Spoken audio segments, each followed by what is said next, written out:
If you're a content creator, marketer, or in general a business owner and you're creating content for social media, then most likely you know how time-consuming but also repetitive this task is.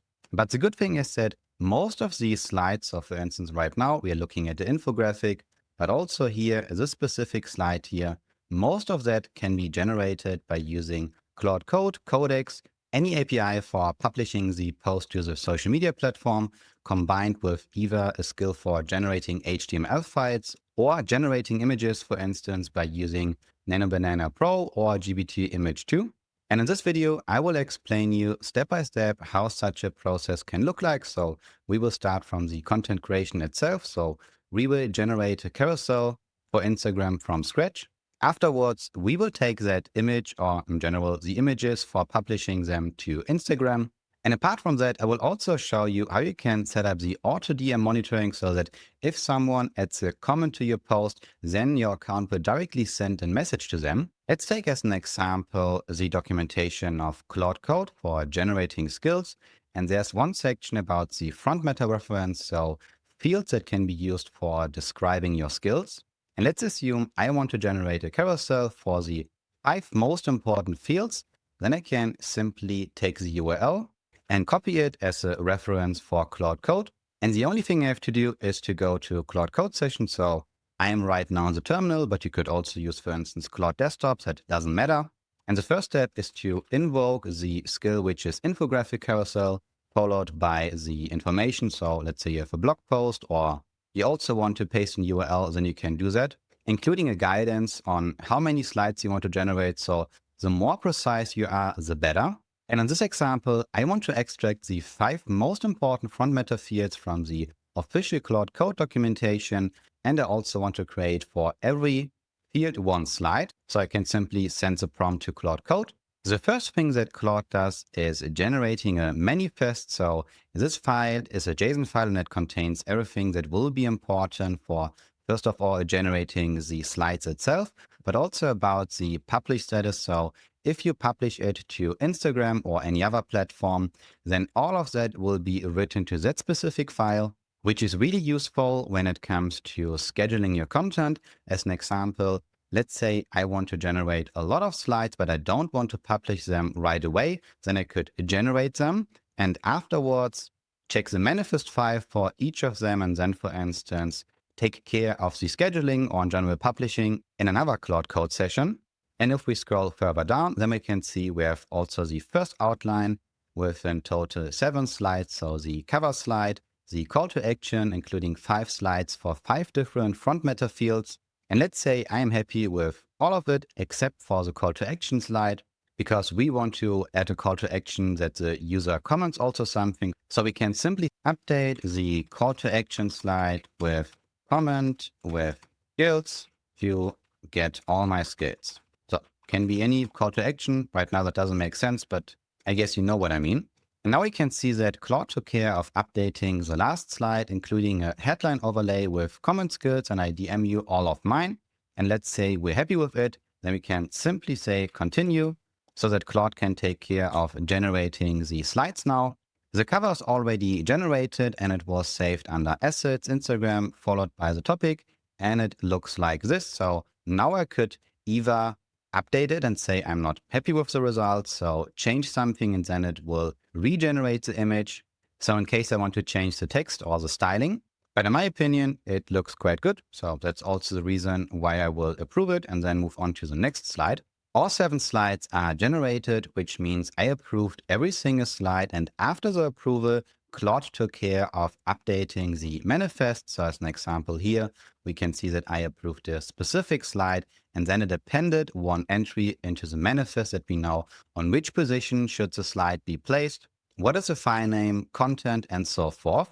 And this is how the slides look like. So we have the first slide, then we have another slide for the first field, second field, third field, and so forth, including the call to action, which is in this case the last slide, which means we are now done with generating the slides. So we can continue with writing the caption. So that's also the next step. And now we got the caption draft. So in case I want to change something, then I can simply tell Claude to update it with something else.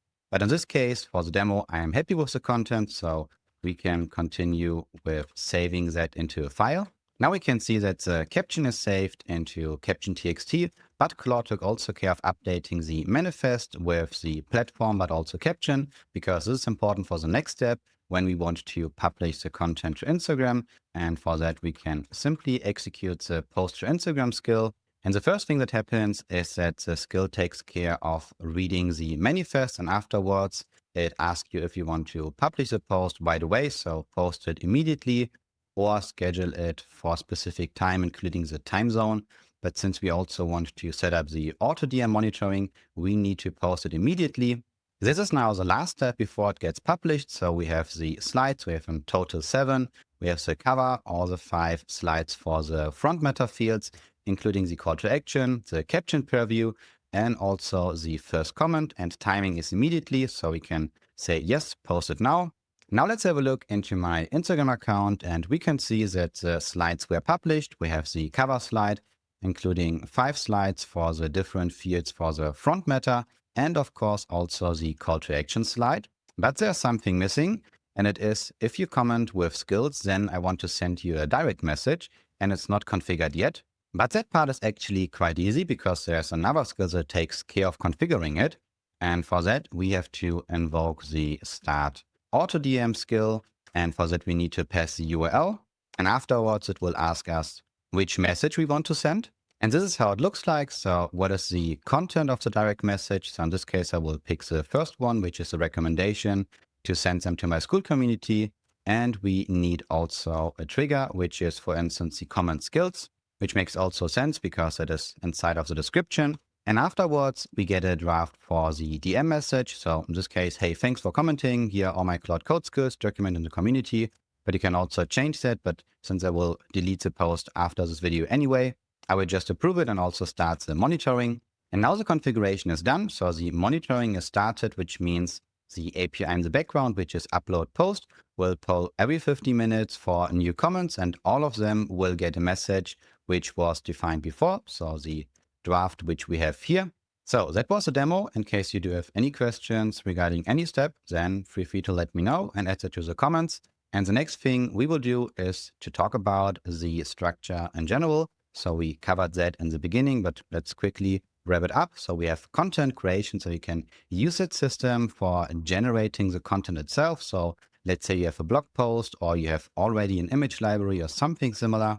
Then you can use that and bring that to the system as well. The next part covers the publishing. So it is using in the background the API from upload post, which means that you can use that system also for posting to other platforms. As an example, TikTok is supported, Instagram, LinkedIn, YouTube, Facebook, and so forth. So a lot of platforms are supported. And in this case, this API takes also care of the auto DM feature, which was this part here, so that we can enable or disable it by using a Claude code skill, which is quite nice because in the complete process here, you don't have to deal with Instagram, TikTok, or any other platform you want to post the content, including the API from upload post itself, because the skill knows exactly how to communicate with the API. The next important concept is how the skills work internally. And for that, everything starts with you. So you are kind of the orchestrator. You send a message to Claude Code or also Codex, because these skills can be also used in other CLIs. And then we have the skills itself.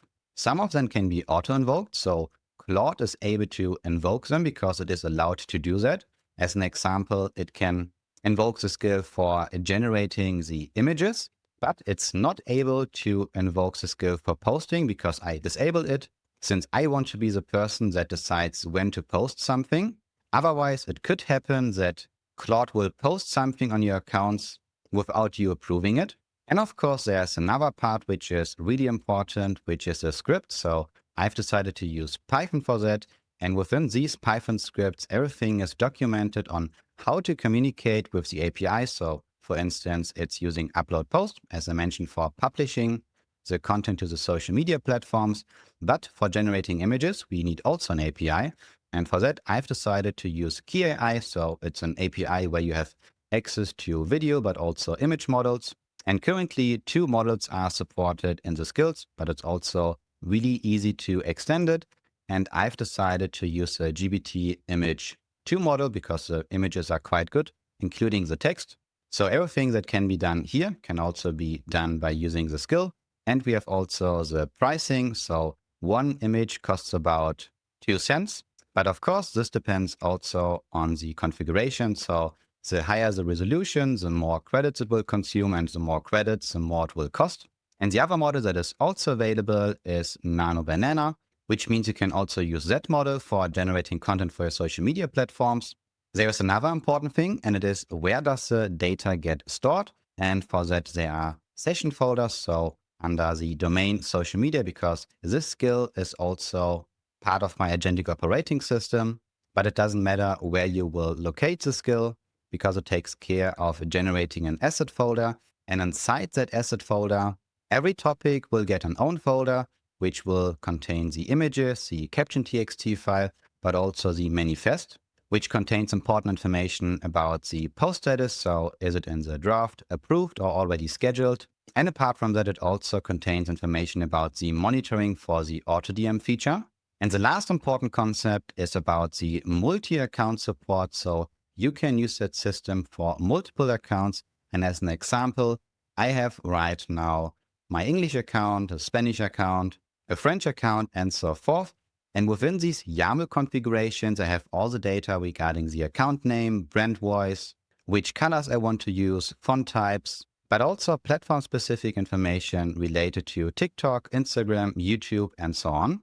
And that's it regarding this video. In case you do have any questions, feel free to add them to the comments. And in case you're interested in learning more about tools such as Claude Code, Codex, but also automation tools like n8n, then feel free to check out my community where I share regularly resources on how to get the most out of these tools. But you can also find here all my Claude Code skills, as well as my n8n templates, and of course also a template for my agentic operating system. And with that, thanks for watching. We will see each other in the next video.